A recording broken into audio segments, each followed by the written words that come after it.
capítulo 2.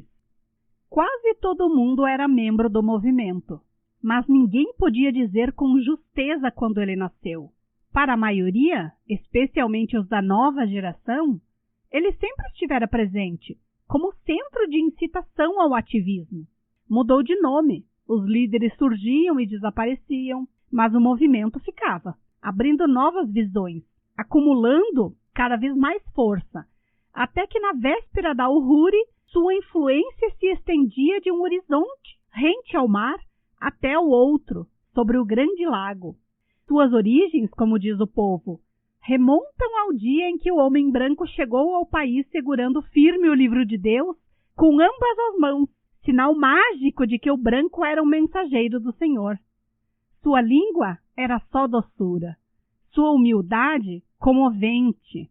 Durante algum tempo, as pessoas ignoraram a voz do vidente dos de Cuyo, que certa vez disse: chegará um povo vestido como as borboletas. Eles lhe deram, ao estranho com a pele escaldada, um local onde erigir um abrigo temporário. Pronta a cabana, o estranho construiu outra casa a metros de distância, a qual chamou Casa de Deus, aonde as pessoas podiam ir para adorar e fazer sacrifícios. O homem branco contou sobre outro país além-mar, onde uma mulher poderosa ocupava o trono enquanto os homens e mulheres dançavam sob a sombra de sua autoridade e benevolência. Ela estava pronta para estender essa sombra para cobrir os Ajikuyo. Eles riram desse homem excêntrico, cuja pele havia sido tão escaldada que o lado negro de fora havia descascado. A água quente devia ter entrado na sua cabeça. Contudo, suas palavras sobre uma mulher no trono encontraram um eco qualquer no coração deles, bem no fundo de sua história. Fazia muitos anos, as mulheres governavam a terra dos Ajikuyo. Os homens não tinham propriedade, existiam apenas para servir aos caprichos e necessidades das mulheres. Esses foram anos duros. Então, eles esperaram que as mulheres fossem à guerra. Planejaram uma revolta, fazendo um juramento secreto para mantê-los ligados na busca comum da liberdade. Eles iriam dormir com todas as mulheres ao mesmo tempo, pois não era verdade que as heroínas voltariam famintas de amor e descanso? O destino fez o resto.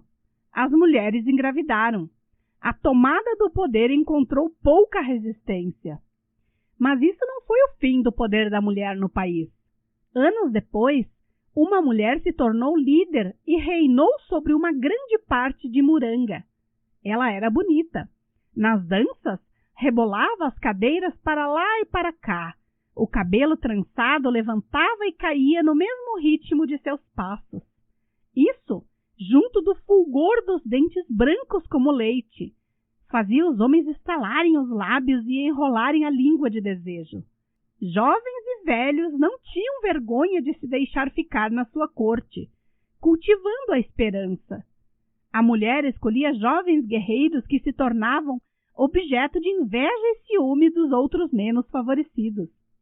Ainda assim, mais homens a reverenciavam, jamais perdiam uma dança de que ela participava. Muitos almejavam desesperadamente entrever suas coxas.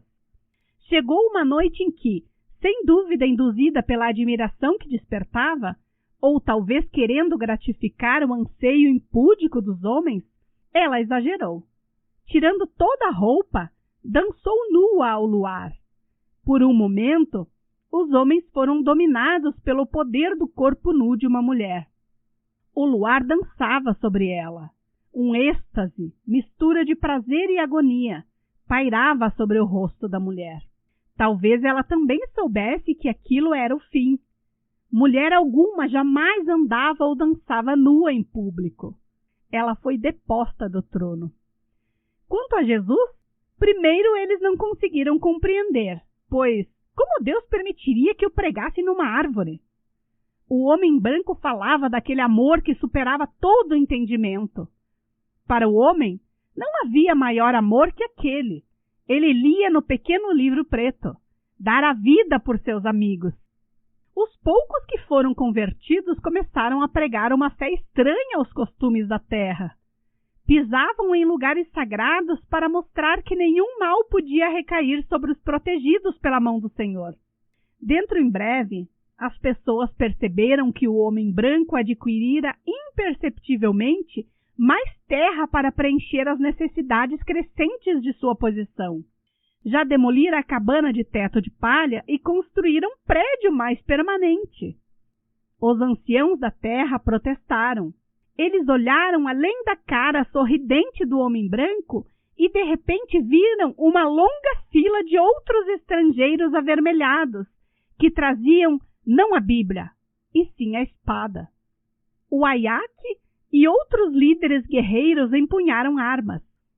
A cobra de ferro de que falara Mugo Wakibiro serpenteava depressa em direção a Nairobi para a completa exploração do interior. Poderiam eles mudar seu curso? A cobra grudava na terra, rindo desdenhosamente dos esforços deles. O homem branco, com varas de bambu que vomitavam fogo e fumaça, contra-atacou. Seu riso ameaçador permaneceu ecoando no coração das pessoas muito tempo depois de Wayaki ter sido preso e levado para a costa, com pés e mãos amarrados.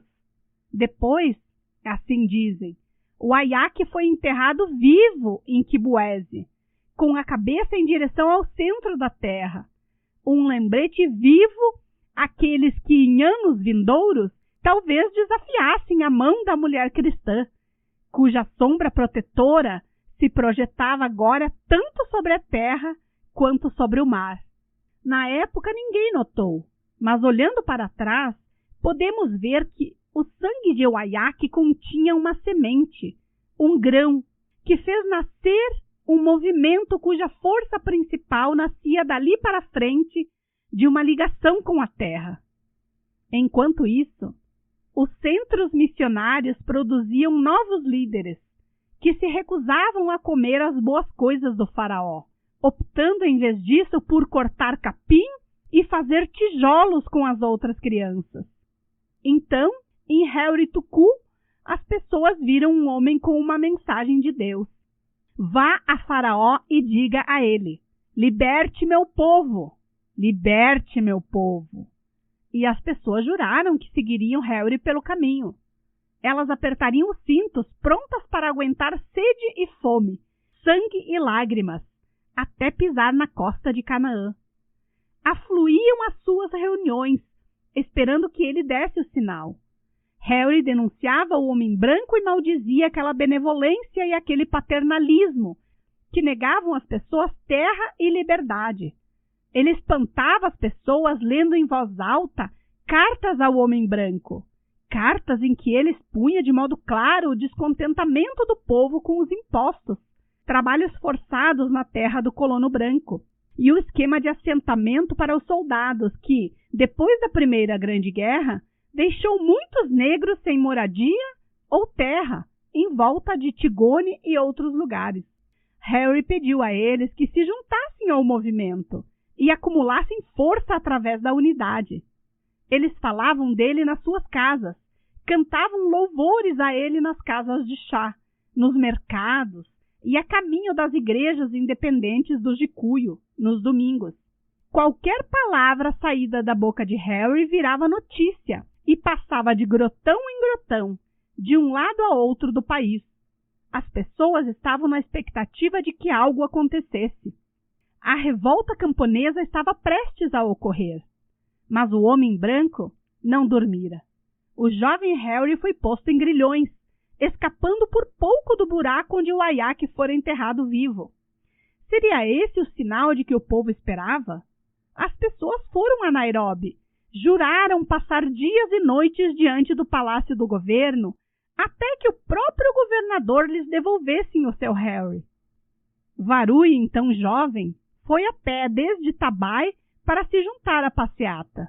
Ele jamais esqueceu o grande acontecimento.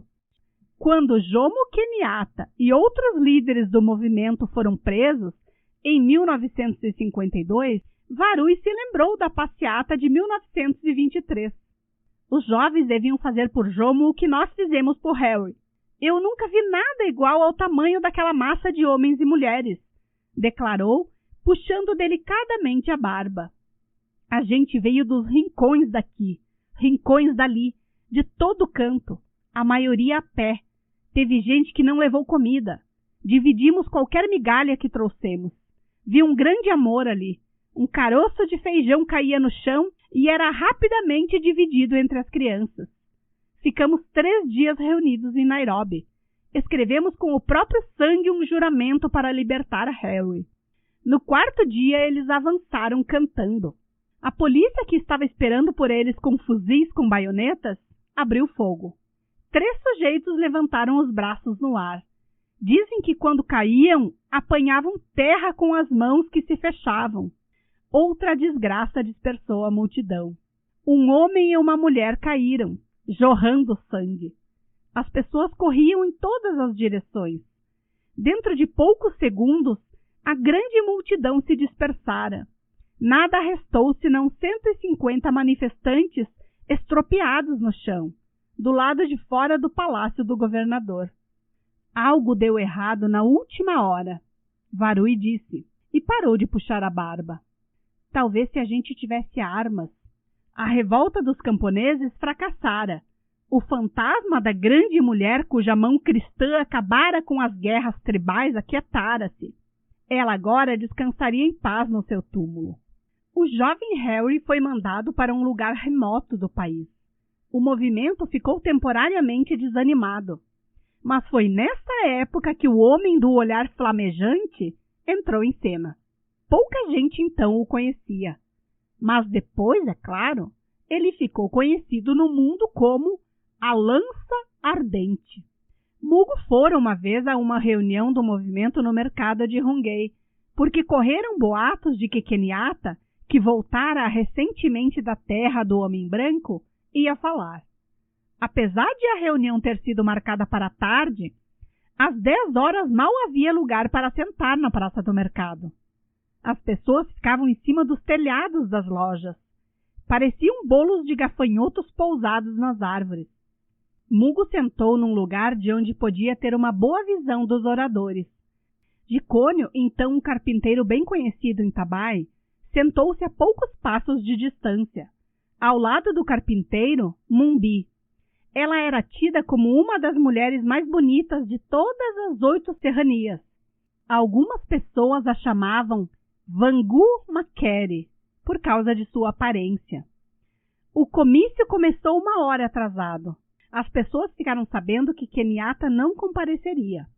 Havia, contudo, grande quantidade de oradores de Muranga e Nairobi. Havia também um orador Luo, de Nyanza, mostrando que o movimento derrubara as barreiras entre as tribos. Kirika, de Tabai, foi um dos oradores muito ovacionados pela multidão.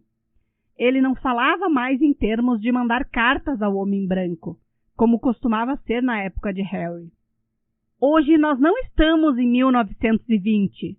O que queremos agora é ação, um golpe que deixe sua marca, disse ele enquanto as mulheres de Tabai puxavam as roupas e os cabelos, gritando de satisfação. Kirika, um filho da terra, tinha a marca de um dos heróis da libertação. Mugo, que vira Kirika na serra várias vezes, nunca desconfiara que o sujeito tivesse tanta força e saber. Kirika desfiou a história do Quênia, a vinda do homem branco e o nascimento do partido. Mugo olhou de esguelha para Jicônio e Mumbi. Os olhos deles estavam grudados em Kirika. Suas vidas pareciam depender das palavras saídas de sua boca. Nós fomos às igrejas deles.